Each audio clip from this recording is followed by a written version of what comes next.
Hello vinyl community, welcome back to my channel Gav Axeman Spins, or hello to those who may be watching for the first time. So today's video is a vinyl community kind of challenge video set by Jack at the Vinyl Voyage. I can't remember why he set it, but there'll be a reason. So I already subscribed to Jack's channel. So Jack has set us a series of questions, so I'm going to go through those. If you hear any supersonic kind of sonic booms during this video, we've got an air show in RAF Cosford, which is a couple of mile away from me, and the typhoons have been dive bombing the house all day and all day yesterday.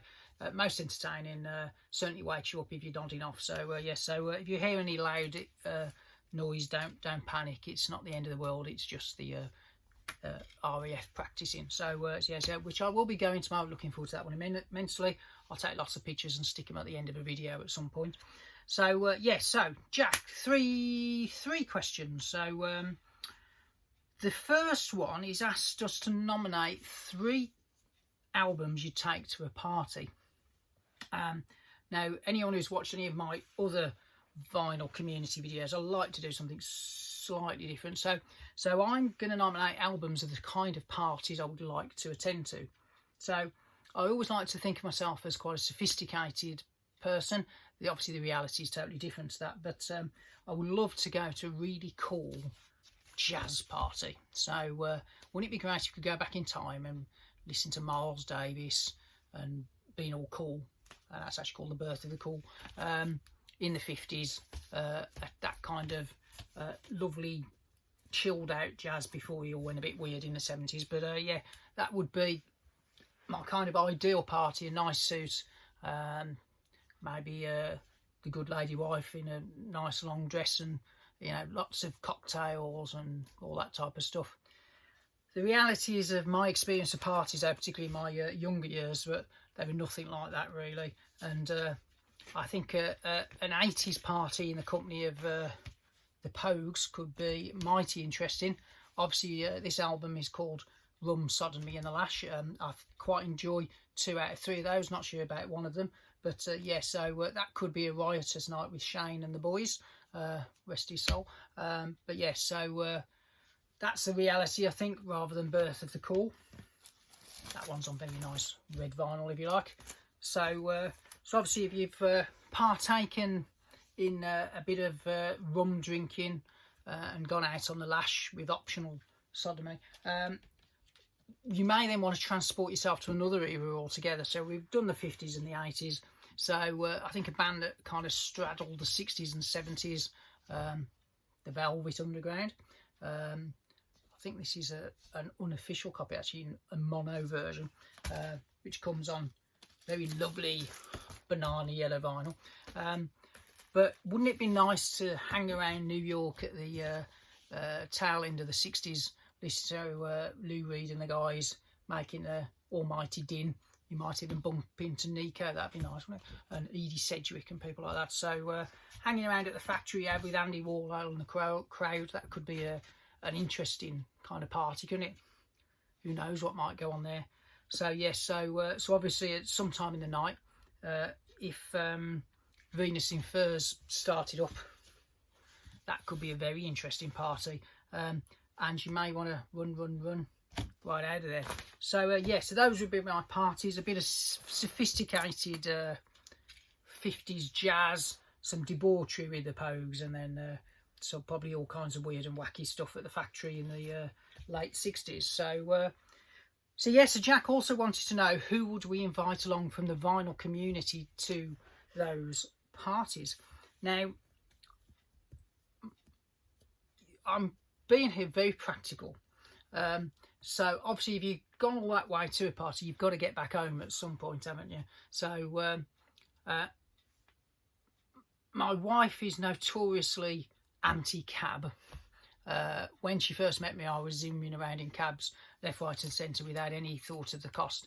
But my wife hates paying for cabs sometimes, don't know why. So the good lady Gavin Axeman Spins, or Mrs. Gavin Axeman Spins as she's now known, would obviously be picking us up and dropping us home. So I'm being really practical. I'm going to pick somebody or two people who I know don't live a million miles away, because I'm very considerate like that. So I'll nominate John, or as we would call him, the 6-inch pianist. I always get into trouble with that name, because I know he's not that far away. And then I think Dave Atkinson at Life Matters. He's also not a million miles away. And I think Dave would also be very sensible and make sure that we got home safe and sound. So those guys would get my invite for purely economic reasons, but I'm sure they'd be damn good fun as well. And then on the third question Jack's asked is, on the Sunday then, when you're maybe got a slightly kind of woolly head, what would you kind of listen to on a Sunday?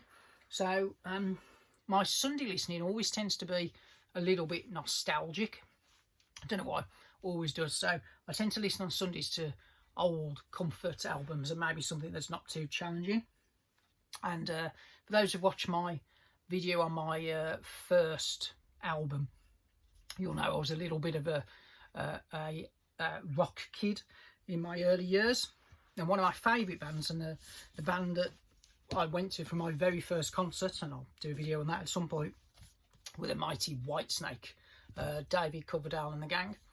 And I've kind of picked this for a slight tie-in to my Paul Weller video, where somebody said, how on earth do you go from Whitesnake to Paul Weller? Well, here's the answer. Track 4 on that album, which you may be able to see, is Ain't No Love in the Heart of the City, which Whitesnake do a fabulous cover of, and it's probably one of their definitive kind of concert songs, also covered by Mr. Weller. There's a B-side and it's on the Fly on the Wall compilation, so there you go. So there is a connection from Whitesnake to Weller, so there you go, that's answered that one. That one's on the lovely Sunburst label. And I'd also do a shout out to my father Phil, who actually got me that album when I was a very little kid, and that was one of my Growl albums, and I think an import, that one, which has got the Snakebite EP and 4 tracks from his solo album on. And I remember in Warsaw back in the day, spotted it in the racks, and my dad said, you've been after that for a while, haven't you? And he got it for me, so thank you, Dad, for that one. And that's still the original copy all those years later.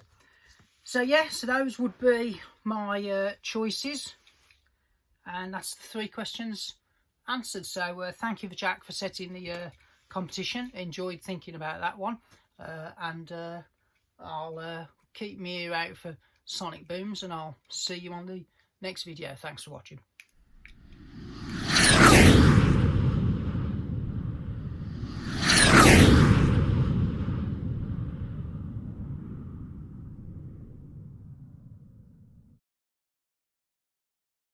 No, sir.